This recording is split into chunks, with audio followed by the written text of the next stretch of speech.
প্রণাম বিবেকচিত্ত থেকে। আজকে একটি স্বামীজির পাগড়ি নিয়ে একটি কথা আপনাদের শোনাবো। স্বামীজির পাগড়িকে অমূল্য রত্নের মতো আগলে রেখেছে রামকৃষ্ণপুরের ঘোষ পরিবার।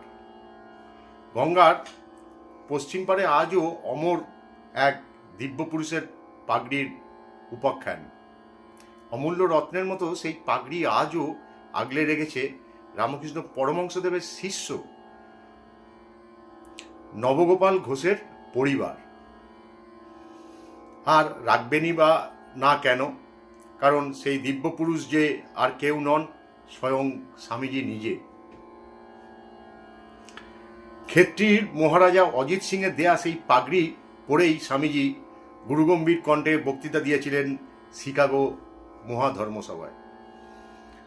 নবগোপালবাবুর স্ত্রী নিস্তারিণী দেবীর অপূর্ব রন্ধনে প্রসন্ন হয়েই সর্বত্যাগী বিবেকানন্দ রেখে গিয়েছিলেন সেটি। এই পাগড়ির সেই অমর উপাখ্যান কেমন শোনা যাক।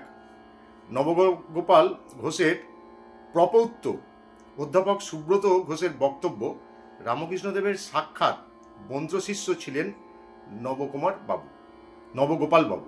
স্বামী বিবেকানন্দ আর তিনি তাই গুরুভাই ছিলেন। সারাদিনে একবার গুরুদেবের নাম নিতে হবে, এই ভাবনা থেকেই তিনি বাড়ি করেন রামকৃষ্ণপুরে, যাতে কারুকে বাড়ির ঠিকানা বলতে গেলে আপনা থেকেই মুখ থেকে চলে আসে গুরুদেবের সেই নাম। সেই মতো 1880 সালের 22 কাঠা জমি কিনে বাড়ি করেছিলেন রামকৃষ্ণদেবের এই মন্ত্র শিষ্য। সে যুগেই তিনি 211 টাকা 75 পয়সার মোটা মাস মাইনে পেতেন একটি সংস্থার মুখ্য ও হিসাবরক্ষক হিসাবে। তার সেই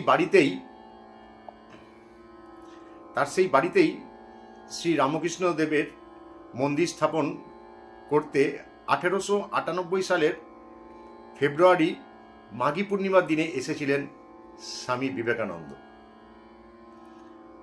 তার ঠিক কিছুদিন আগেই তিনি শিকাগো ধর্মসভা সেরে দেশে ফিরেছেন। নবগোপালবাবুর ডাকে সারাদিনে আলমবাজার মঠ থেকে সর্পাসদ 3টি নৌকা নিয়ে স্বামীজি এলেন রামকৃষ্ণপুর ঘাটে।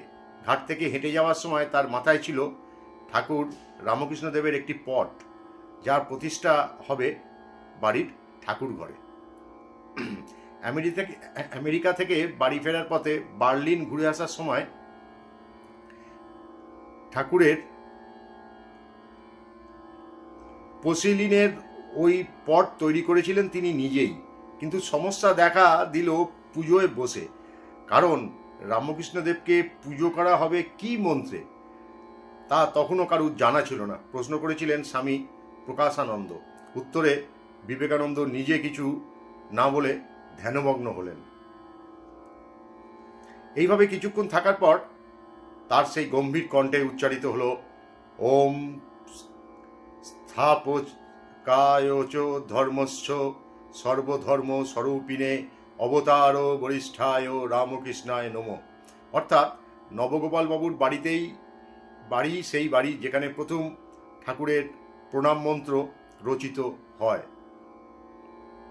আজ সারা বিশ্বে রামকৃষ্ণ ভক্তদের মুখে উচ্চারিত হয়। এই সঙ্গে সেই পুজোর সংকল্প হয় মা শারদার নামে। আজও সমস্ত পুজোয় এই নিয়ম মেনেই মায়ের নামে সংকল্প করা হয়।